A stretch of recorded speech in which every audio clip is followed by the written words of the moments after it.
Modi brigade को लगा एक और 11,000 वोल्ट का झटका। ढोल नगाड़े बजाते हुए भाजपा के दो धुरंधर नेता हो गए कांग्रेस में शामिल, मचा हड़कंप। बिहार में आगामी विधानसभा चुनावों की तारीख का भले ही अभी ऐलान ना हुआ हो, लेकिन बावजूद इसके लगातार बिहार में जमकर सियासी घमासान मचा हुआ है। एक और जहां लगातार तमाम नेता बिहार के दौरे पर दौरे कर रहे हैं, वहीं कई ऐसे दिग्गज नेता हैं जो अपनी पार्टी को झटका देकर दूसरी पार्टियों का दामन थाम रहे हैं, यानी कि दल बदलने का काम कर रहे हैं। और इन सब में चुनाव से पहले बीजेपी को झटके पर झटके लगते हुए नजर आ रहे हैं। बीजेपी के कई नेता पार्टी से इस्तीफा दे रहे हैं, तो वहीं कई ऐसे नेता हैं जो बीजेपी को छोड़कर कांग्रेस का दामन थाम रहे हैं। आपको बता दें, अब चंडी से 2 बार के पूर्व विधायक और बीजेपी नेता अनिल सिंह और जनता दल यूनाइटेड के पूर्व प्रदेश महासचिव व राज्य सलाहकार परिषद के सदस्य पूर्व विधानसभा प्रत्याशी शंभू पटेल अपने सैकड़ों कार्यकर्ताओं के साथ बीजेपी को तगड़ा झटका देते हुए कांग्रेस में शामिल हो गए हैं।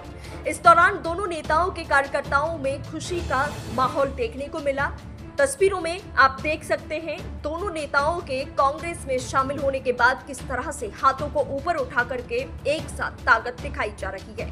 तस्वीरों में कांग्रेस के अध्यक्ष राजेश कुमार भी दिखाई दे रहे हैं और इस दौरान उनके साथ कई और भी पार्टी के नेता मौजूद हैं।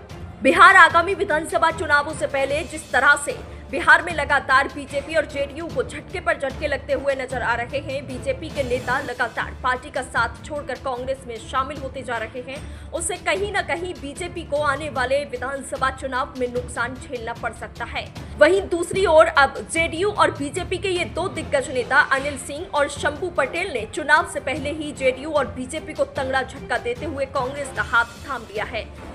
इसे बीजेपी और जेडीयू के लिए एक बहुत बड़ा झटका माना जा रहा है। बिहार विधानसभा चुनाव से पहले कांग्रेस लगातार वहीं अपना कुनबा बढ़ाने में कामयाब साबित हो रही है, जिसका असर आने वाले विधानसभा के चुनावों में देखने को मिलेगा, क्योंकि कांग्रेस इस बार चुनाव से पहले बीजेपी और जेडीयू का खेल बिगाड़ती हुई अपनी पार्टी में जिस तरह से नेताओं को लाने में कामयाब हो रही है, इससे कांग्रेस बिहार में एक तरह से हर समुदाय के वोटरों को देखकर उनको साधने का काम कर रही है। फिलहाल लगातार जिस तरह से कांग्रेस बिहार में बीजेपी और जेडीयू का खेल खराब करके अपनी पार्टी का कुनबा बढ़ाने में कामयाब हो रही है, उसको लेकर आपका क्या कहना है, हमारे कमेंट्स बॉक्स में अपनी राय जरूर बताएं।